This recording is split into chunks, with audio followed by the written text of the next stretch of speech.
All right, guys, let's talk about how you can kind of wrap this up. So this is your scene. It looks pretty cool, right?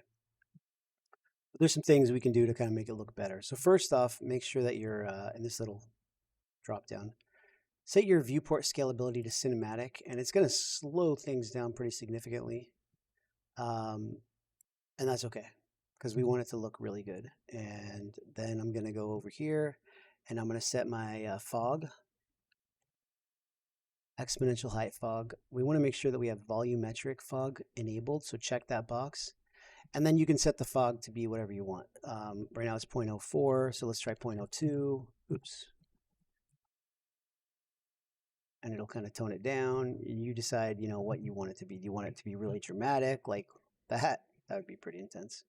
0.5 is really, really high. The default is like, it's not going to go above a certain amount. It's not going to go above 0.05, but you can always like adjust that if you really wanted it to be foggy. Or you can be like, I don't barely want any fog. I just want it to like be a hint in the distance. So maybe something like this. Next, you want to do Control L and move the mouse. You're going to need one hand on the Control L, so don't try to use both hands like a lot of students do. And then figure out what would be the most interesting place to put your light. Maybe you want it to be behind you, kind of lighten up the scene. So I'm taking this arrow right here. It's a little tricky to get it exactly where I want it. Oh, I think I'm in the opposite direction. But that is going to be an important part of this, is just figuring out where you want your light to be. I want to go, okay, here we go. Now I'm back behind me. So, or it can be in front of you, which can be really dramatic, kind of get some nice backlighting on there. But it can kind of like wash things out. So you got to kind of balance it, but maybe just like peeking over, you get this nice like bloom. All right, now let's talk about our exposure. So we're going to add a post-process volume. Just type in post, should pop up, and we're going to go into our details. And if you go to all, come to the very bottom and just hit this box that says infinite extend, which you can just search up the word infinite and it'll pop up. Now let's go into our lens and let's look at our exposure. So first off, I'm going to turn off metering mode. I'm going to set it to manual exposure. And then you can set the exposure compensation to whatever you want so that the brightness is correct. Now, if you feel like the shadows aren't dark enough, you can go into your skylight and you can turn your sky light intensity down. So right now it's at 4. I can set it to 2. And then I'll get a little bit more dramatic shadows. But maybe that's too much. So maybe 3 would be good. So let's go back into our post-process volume. Maybe increase the exposure just a smidge, something like that.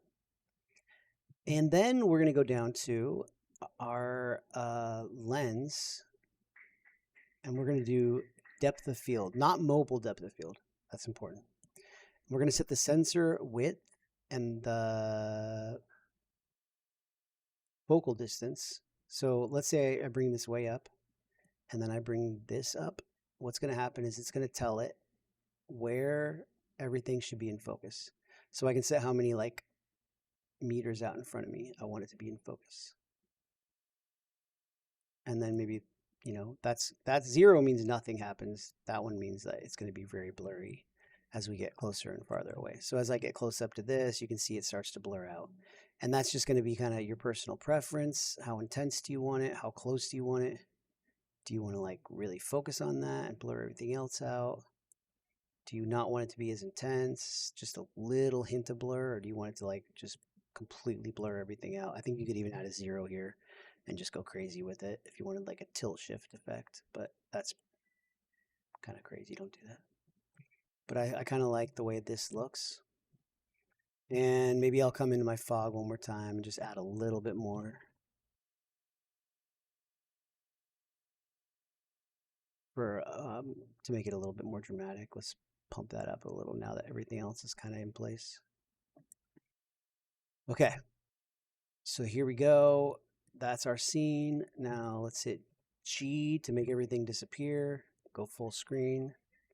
And then the last thing you want to do is do a build lighting quality, set it to production, and then hit build all levels. I'm not going to do that right now because I don't want to wait.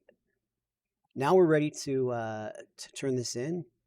So what you're going to do that is you're going to click on perspective, high resolution screenshot. And let's go ahead and set the screenshot size multiplier to 2 so we can get some nice good quality, and then hit capture. And you're going to find that in our Z drive. It's going to be in here, in our project, Foliage and More, under saved, screenshots. And then the one I just did, it's 1222. It's not that one. This is it right here.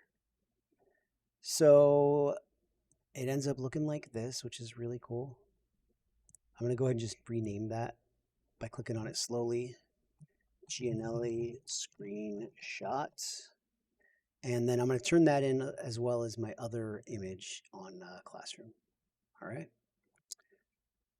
That's it.